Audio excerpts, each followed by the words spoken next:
welcome back to a Feel Good Morning here with Expresso, only on SABC3. And we are joined by Grant Hinds, our games guru, bringing us the latest game on the market. Very, very cool. Grant, I must say, looking at this game for the first time, it looks like an oil painting.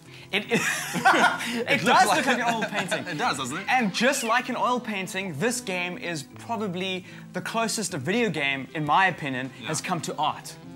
Well, it looks like a piece of art. Obviously, this game is called Braid.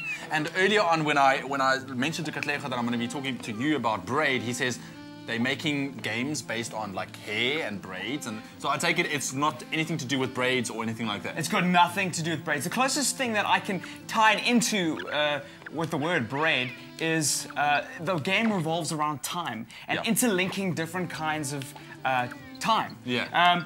Okay, wait, you need to explain this. How does this work? The motif is very simple. It looks like a side-scroller like Mario Brothers, as you can see. And you steals a lot of motifs from Mario Brothers, like the princesses in another castle, all those stereotypes that we've had since we were kids. Yeah.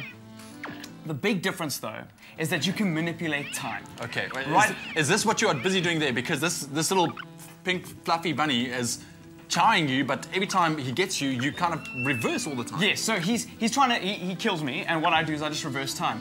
It's quite an emotional story, and quite ambiguous in some ways. You play a character that, his name is Tim, and Tim... Dude, you have a whole pack of bunnies on you. I have a whole pack of bunnies. You gotta run, man. Don't worry, I got this all covered. And Tim has done he said some things to his girlfriend his princess, that he doesn't...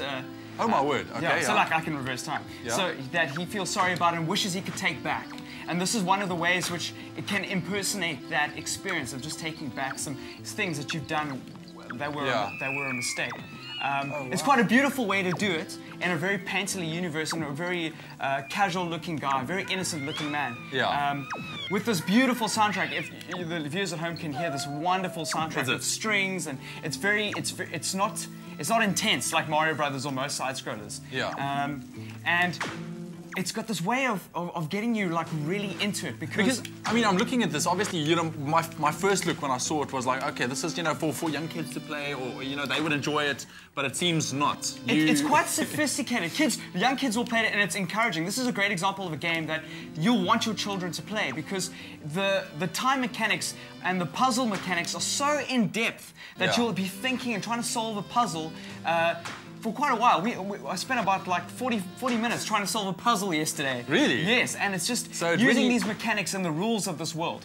So each world inside this game has different time mechanics. We're looking at the most simple one, and this simple one is just reversing time. Not all of them you can reverse time. Some of them you have a shadow, and that shadow does something. When you do it, you can reverse time and get that shadow to do the previous action that you did. Does that make sense? Okay, yeah, it makes sense, but I think it's going to take you some time to get into the whole thing and using it. I mean, is it easy to play? Do you need to get used to it a while? Because you seem pretty, well, not so good at it, but I'm just kidding. It's challenging. It's extremely challenging. But you have to get your mind around the rules of this world. And if you get your mind around it all, you can actually get it into solving the problems. So that's really the challenge, is wrapping around. It's kind of like a math sum in a way. Like once you understand the formulas, you're trying to apply them in different scenarios. And that's why this is such an interesting experience. The game throws you because as you finish a world and you've just wrapped your mind around like a game mechanic like time reversal, you think, oh, I've got this.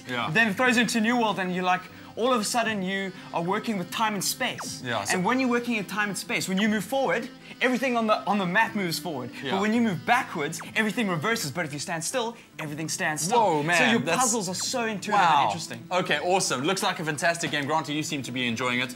But you would definitely recommend that for parents getting for the kids, even for parents themselves, you know, playing it? I think kids and parents playing this together. Fantastic. Nice one, nice one. Grant, thanks so much, man. That was Braid. Go get it. It looks absolutely awesome. Well, while I keep playing, let's go take a look at what the Express holds. Stay with Expresso and SABC3.